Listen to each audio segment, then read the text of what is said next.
எடப்பாடியை பார்த்து மோடி சொன்னார், நீங்கள் அரிசி கொண்டு வாருங்கள், நான் உமி கொண்டு வருகிறேன், இருவரும் ஊதி ஊதி தின்போம் என்று.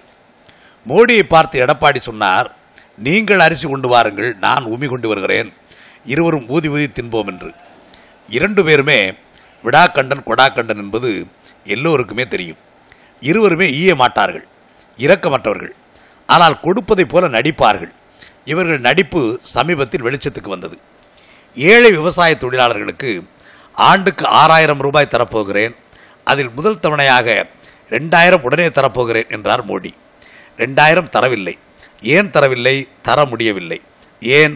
தேர்தல் தேதி அறிவிக்கப்பட்டுவிட்டது. எப்படி முழுமையாக அனைவருக்கும் தர முடியும்? வறுமை கோட்டுக்கு கீழ் வாழ்பவர்களுக்கு 2000 தரப்படும் என்று எடப்பாடி அறிவித்தார். அதுவும் தரப்படவில்லை. ஏனென்றால் தேர்தல் தேதி அறிவிக்கப்பட்டுவிட்டது. தர முடியவில்லை. தேர்தல் தேதி அறிவிப்பார்கள் என்று தெரிந்தே சும்மா ஒப்புக்கு வெளியிட்ட உமி அறிவிப்புகள் தான் இவை. கேட்டால் திமுக தடுத்து விட்டது என்று எடப்பாடி விளக்கம் சொல்வார். இவர்களுக்கு கொடுக்க மனம் இருந்தால், கொடுக்க நினைத்திருந்தால் எப்போதோ கொடுத்திருப்பார்கள் அல்லவா? விவசாயிகள் 6000 வைத்து என்ன செய்ய முடியும்? வறுமை கோட்டில் வாழ்பவர்கள் 2000 வைத்து என்ன செய்ய முடியும்? கிராமத்தில் சொல்வார்கள், நாக்கு கூட வழிக்க முடியாது. இது நாட்டு மக்களுக்கு தெரிகிறது, நரேந்திர மோடிக்கு தெரியவில்லை.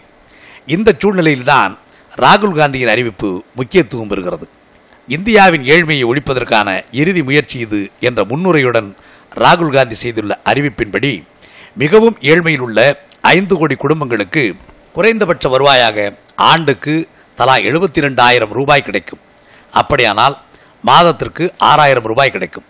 இது போலியான வாக்குறுதி என்கிறார் மத்திய அமைச்சர் அருண்ஜேட்லி. போலிகளுக்கு இப்படித்தான் தெரியும்.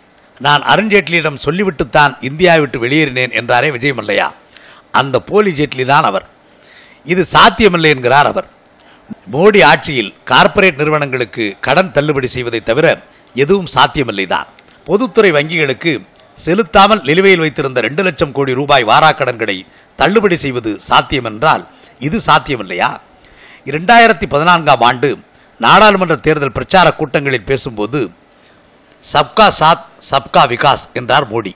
இந்த பொய் இந்தியின் உண்மையான தமிழ் மொழிபெயர்ப்பு அனைவரையும் உள்ளடக்கிய அனைவருக்குமான வளர்ச்சி. அனைவரையும் உள்ளடக்கிய அனைவருக்குமான வளர்ச்சிக்கு மோடி அரசு என்ன செய்தது? விவசாயிகளுக்கு என்ன செய்தது? விவசாய தொழிலாளர்களுக்கு என்ன செய்தது? ஏழைகளுக்கு என்ன செய்தது? அதனுடைய வறுமை ஒழிப்பு திட்டம் என்னென்ன? ஏழைகளை ஒழித்து விட்டால் ஏழ்மையை ஒழித்ததாக அர்த்தம் என்று செயல்பட்டு வரும் மோடி அரசுக்கு ராகுல் காட்டிய பாதையை பார்த்ததும் பயம் பிடித்து கொண்டு விட்டது. அதனால்தான் சாத்தியமில்லை என்ற அலறல். ஏழை குடும்பங்கள், வறுமை குடும்பங்கள் சிறப்பு கவனத்துக்குரியவை. அவர்களை பாதுகாக்காத நாடு நாடல்ல. எல்லையை பாதுகாப்பதற்கு இணையானது. இராணுவ பாதுகாப்புக்கு செலவு செய்வதைப் போல் முக்கியமானது. இவர்களை பாதுகாப்பதற்காகவே எல்லையை பாதுகாக்கிறோம். இராணுவத்திற்கு பல்லாயிரம் கோடி, பல லட்சம் கோடி செலவு செய்வதும், கார்ப்பரேட்டுகளுக்கு பல லட்சம் கோடி செலவு செய்வதும். ஏனென்றால் அதில் ஊழல் செய்யலாம், லஞ்சம் பெறலாம். ஏழைகளுக்கு செய்வதால் என்ன பயன் என்று மோடிகள் நினைக்கலாம். ஆனால் ஏழைகளின் சிரிப்பில்தான் இறைவனை காண முடியும் என்றார் அண்ணா. ஏழையின் சிரிப்பே அழகின் சிரிப்பு.